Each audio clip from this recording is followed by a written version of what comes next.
Hi, welcome to Pines Montessori School. I'm Patty Sobelman. I'm the head of school here, and we're so excited to take you on this little journey, but I want to just kind of let you know how Pines came to be.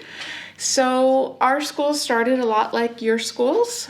We started with two teachers with a fabulous idea to start a school, and that was in 1977, so we're in school year 45. 45 years, and our town is just about 50 years old, so we're just about as old as Kingwood. We have moms and dads and aunts and uncles who went to our school, so now we have second generation families here. So we serve about 240 children. We'll get to that in a minute.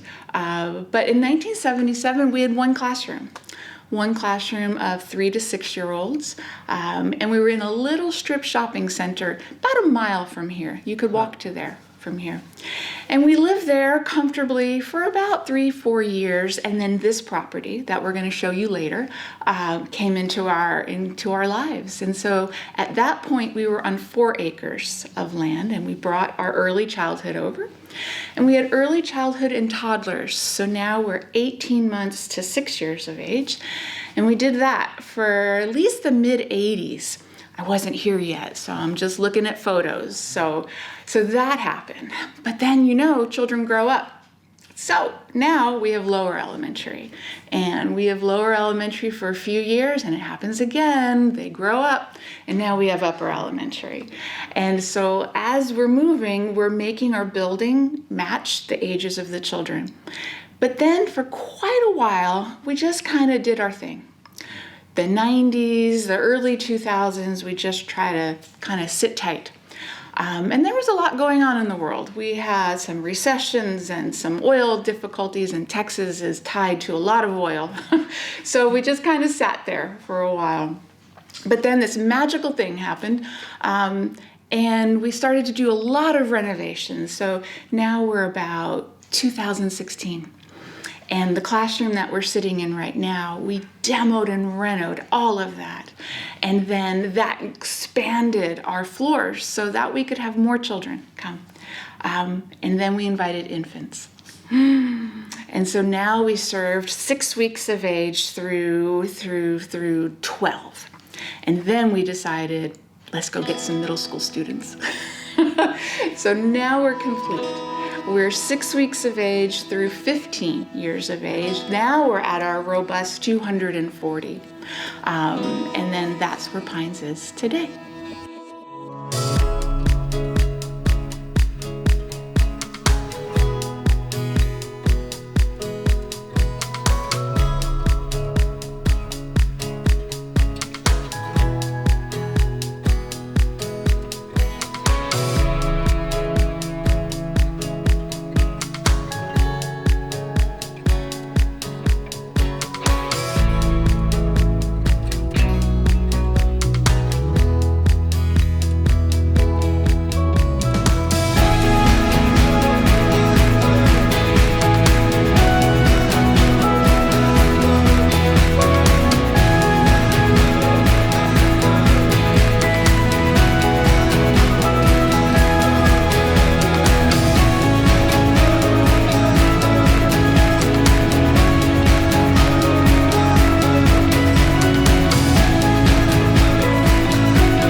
So we've talked a little bit about the children, and we've talked about the building.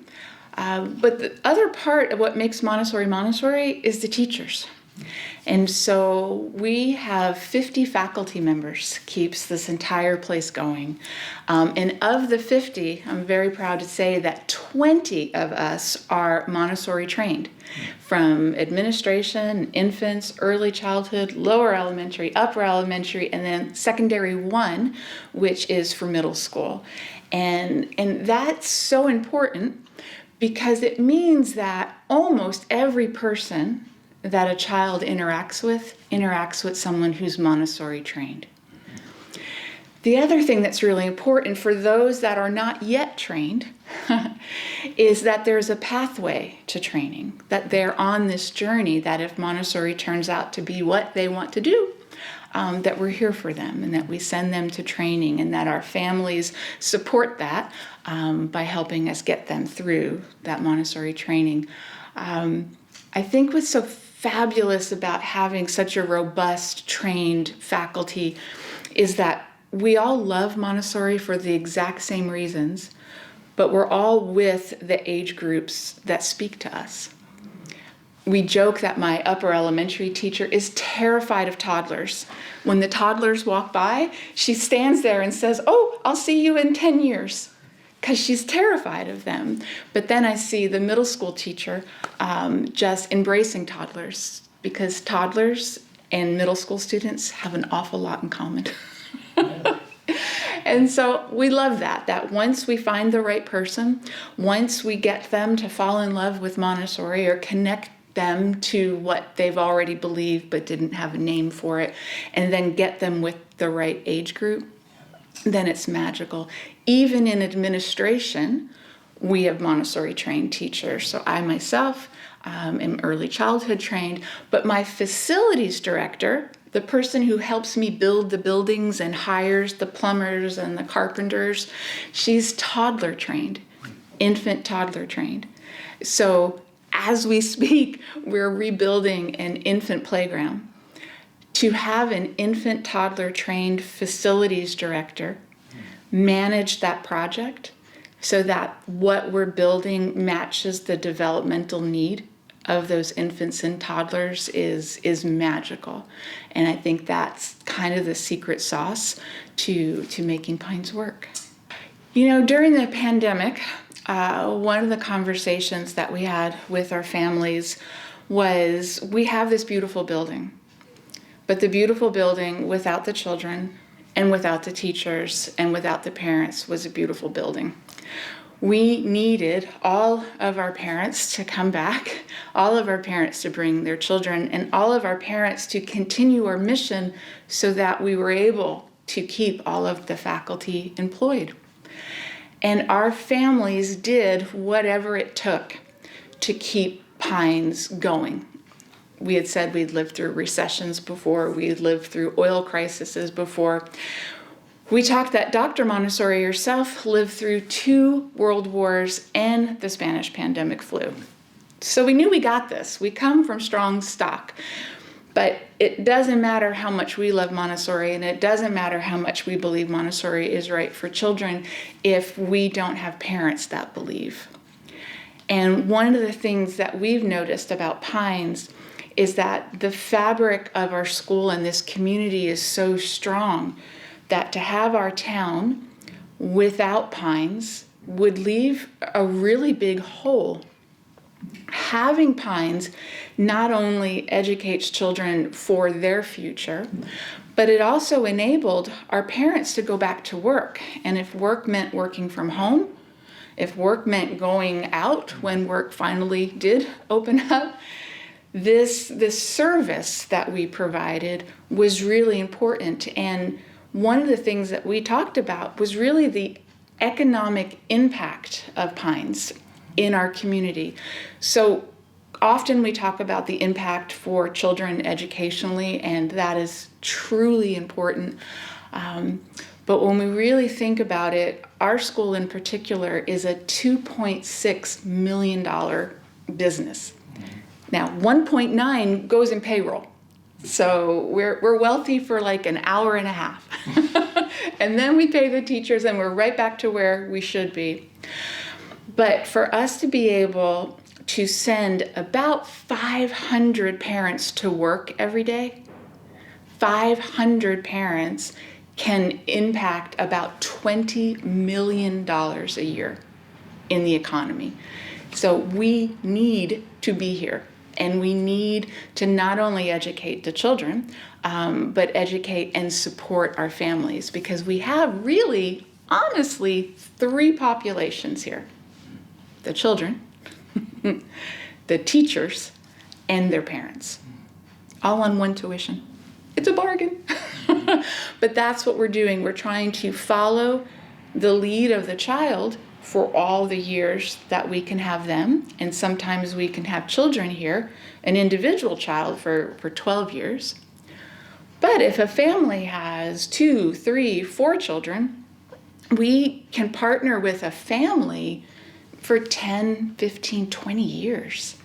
So we get to watch a family grow from when they're newly married with a newborn and they are obsessed with everything to that family moving up in their career, moving from their starter home to their forever home, having 2, 3, 4 children, moving up in their career where their priorities change. And then just like children in a classroom, they start out as the young parent, the parent kind of in the middle. And then those leaders, those parents that are like, let me tell you what that's like. I've been here 10 years, 12 years. And then another gift about being here for so long is now I have grandparents who can tell other grandparents, and grandparents who can tell other parents it's going to be okay. And again, those moms and dads and aunts and uncles who remember us and attribute their career or the way that they think to the operating system that we installed at Pines. You know, when Pines started, we were a 3 to 6 year old classroom. And the beauty of a multi-age classroom is that you get to watch children for 3 years. The beauty of Pines is that we can see children for 3, 6, 9, 12 years. But what's even deeper than that is because our faculty stays for all those years as well, if we ever have a question about a child, if we ever want to discuss that child's place within their family, we can bring all the teachers together. It started to dawn on us when we were doing our first 8th grade graduations, because we would invite the families and the children, but then the children wanted to invite their friends from upper elementary, but then the upper elementary teachers wanted to come, but then the lower elementary teachers wanted to come. And very soon we realized that in any one of these conversations, we could have teachers who would say, I changed your diaper and now you're graduating. I watched you read, and now you're doing your master project, your capstone project in your 8th grade year. We can almost reverse engineer that portrait of a human, that portrait of a graduate, and say, what part were our fingerprints on, and where were we? And we love that. We love having those conversations with the family saying, I know we're talking about your son, but let's stitch that into the fabric of your entire family. Because we can do that, because no child is just that one person. They are a collection of all the people that are around them. And I think the power of Pines is the ability for us to see the whole child within the fabric of the family and within the fabric of Pines. I came to Pines the way a lot of people come to Montessori. You follow your child. So I had a young daughter, and I had a choice to make, like all families, where does your daughter go to school? And so looking at conventional childcare and looking at Montessori, it was a no-brainer for me that I wanted my child to be like the children that had that independence, right? That kind of knew who they were. And that's what we tell parents, is that we believe that Montessori is an operating system. that Montessori, if introduced to a child, becomes their default way of thinking, that becomes who they are. And about my daughter, one day we were driving to Pines, and she's in the back seat, as good children are, and you're having most of your conversations through the rear view mirror, as you do. And she said, I think she was probably maybe third grade, and she said, if we went to our neighborhood school, I'd be at school already. And I said, yes, and I kept driving. She said, if we went to the Catholic school, I'd be at school already. And I said, yes, we would, and I kept driving. And we pull up in front of Pines, and she says, so why do I go to a Montessori school? Not because your mom works there. Why do you go to a Montessori school? And because she's a Montessori child, I asked a very brave question, and I said, how long do you think your life is, given everything goes well? And in the rearview mirror, I saw her hands do this, about as far as her hands could reach. And I said, how much, because Montessori children think in timelines, if this is your life, how much of it is childhood? And I saw her do that. And I said, your dad and I believe that we have this much time to prepare you for this much time. And that's why you go to a Montessori school. We believe that what we're doing is really powerful. And now that we get to see generations and generations and generations of people come and say, there was something about Montessori, something about Pines. I go, that was that operating system. That's why I'm here.